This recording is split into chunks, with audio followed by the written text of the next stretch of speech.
একা পুরো বাড়ি সামলানো এতটাও সহজ নয়, কিন্তু ভেবে দেখলে ততটা কঠিনও কিন্তু নয়।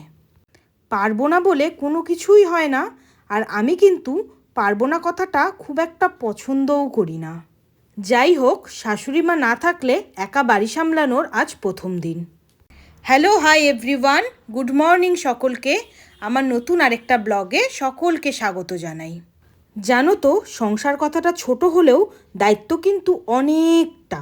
সেটা যখন আমার শাশুড়ি মা বাড়িতে থাকে না, তখন কিন্তু আমি হাড়ে হাড়ে টের পাই। সারাদিন বাড়ির কাজ সামলে নিজের জন্য সময় বের করাও কিন্তু অনেক বড় একটা দায়িত্ব। কিন্তু বিশ্বাস করো, আমি এই একদিনেই ভাবছি যারা এগুলো করে তারা কিভাবে করে। আমি তাদের থেকে একটা টিপস নিতে চাই, কারণ সারাদিন বাড়ির কাজ করার পর তখন আর এনার্জি থাকে না যে নিজের একটু টেক কেয়ার করি। বাট তাও করতে তো হবেই।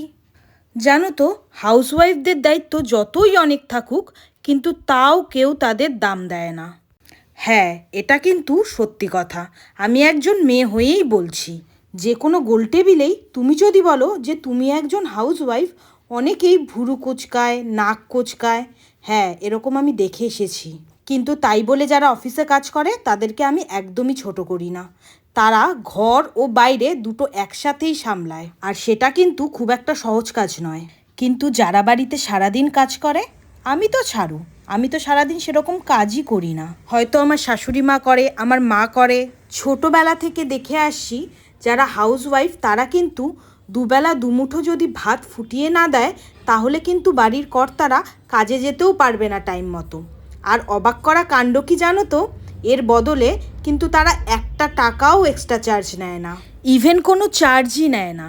সেই হয়তো কখনো বরের পকেট কেটে কিছু যদি রেখে দিতে পারে, বা বর কখনো খুশি হয়ে যদি বলে এটা তুমি খরচ করো, বা এটা তোমার এই মাসের হাত খরচা, বা হয়তো সংসারের জন্য কিছু টাকা দিল, সেখান থেকে কিছু যদি বাঁচে, সেটাই হয়তো তাদের প্রাপ্তি।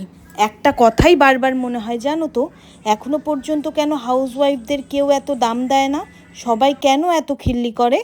আমার মনে হয় যারা হাউসওয়াইফ তারা কিন্তু অনেকটা সম্মান ডিজার্ভ করে। জানো তো, আমি কালকে দুটো পার্সেল রিসিভ করেছিলাম নাইকা থেকে, কিন্তু পার্সেল এলে সেটা যতক্ষণ না ওপেন করছি ততক্ষণ পর্যন্ত কিন্তু আমার একটুও শান্তি হয় না। আমি যেহেতু এখন তোমাদের সাথে আমার ডেইলি ব্লগ শেয়ার করছি, তাই জন্য ভাবলাম তোমাদের সাথে আমি কি কি অর্ডার দিয়েছি সেগুলোও শেয়ার করি। তো আমি কিন্তু নিয়েছিলাম মার্কসের একটা মাস্কারা, সুইস বিউটির কনসিলার, আর ল্যাকমির একটা ফেস স্ট্রিক। আর আরেকটা যেটা পার্সেল দেখছো সেখানে একটা লিভ লাইনার ছিল, সামহাউ সেটার ভিডিও ক্লিপটা নিতে আমি ভুলে গেছি। তো আমি কিন্তু একটা সিট মাস্কও অর্ডার দিয়েছিলাম জানো, তবে দেখলাম সেই সিট মাস্কটা ওই পার্সেলে আসেনি। তো যাকগে, সেদিন আমি কিন্তু একটু ব্যস্তর মধ্যেই ছিলাম। যেহেতু শাশুড়ি মা বাড়িতে ছিল না, তাই সম্পূর্ণ সংসারের দায়ভার কিন্তু আমার ওপরেই ছিল।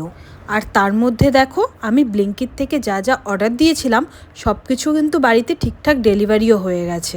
আমি যে রান্না খুব একটা ভালো পারি তা কিন্তু একদমই নয়, কিন্তু রান্না করতে আমার কিন্তু খুবই ভালো লাগে। আর যখন এই মোটামুটি রান্নাটা খেয়ে সবাই খুব ভালো বলে, তখন কিন্তু নিজের প্রতি একটা প্রাউড ফিলও হয় জানো। আর যারা প্রতিদিন এই রান্নাগুলো করে তারা কতটা ভালোবেসে, কতটা দায়িত্ব নিয়ে সবটা সামলায় বলো তো, এগুলো কিন্তু সবাই পারে না। বিকালে আমি আর আমার বর বেরিয়ে গেছিলাম কিন্তু একটু আউটিংয়ে, কারণ আমাদের দুজনেরই একটু কাজ ছিল। তো প্রথমে বেরিয়েই অ্যাস্থেটিক ওয়েতে আমরা মাটির ভাঁড়ে চা খেয়ে নিলাম। তোমাদের কাদের কাদের চা না কফি কোনটা ভালো লাগে একটু কমেন্টে জানিও। অনেক দিনের মনের কথাগুলো তোমাদের মধ্যে ভিডিওর মাধ্যমে শেয়ার করলাম জানো। তো অনেকের আবার মনে হতে পারে আমি ভীষণ জ্ঞান দিচ্ছি, কিন্তু এটা জ্ঞান নয়। তোমরা ভালো করে চোখ কান যদি খোলা রাখো না, আশেপাশে এরকম অনেক মানুষই আছে যাদের দেখে তোমরা নিজেরাই উপলব্ধি করতে পারবে। আর এটা আমার মনে হয়। আর তারপর চা খেয়ে আমরা কিন্তু চলে গেছিলাম লাক্সারি লিভিংয়ে। সেখানে ঢুকেই প্রথমের ওই কিউট দোলনাটা দেখে আমার এত পছন্দ হয়ে গেছিল যে কি বলবো। আমরা কিন্তু আমাদের ফ্ল্যাটের জন্য সোফা সেট দেখতে গেছিলাম, আর চারদিকে এত সুন্দর সুন্দর সব কালেকশন দেখে মাথা যেন পাগল পাগল হয়ে যাওয়ার জোগাড় জানো। প্রতিটা আইটেমই এতটা সুন্দর যে এ বলে আমায় দেখ, তো ও বলে আমায় দেখ। তো আমরা আমাদের ফ্ল্যাটের জন্য কোন সোফা সেটটা নিলাম আমি কিন্তু নেক্সট ভিডিওতে শেয়ার করে দেবো। আজ তাহলে আসি। তোমাদের যদি আমার ব্লগটা ভালো লেগে থাকে লাইক কমেন্ট শেয়ার করে দিও। বাই।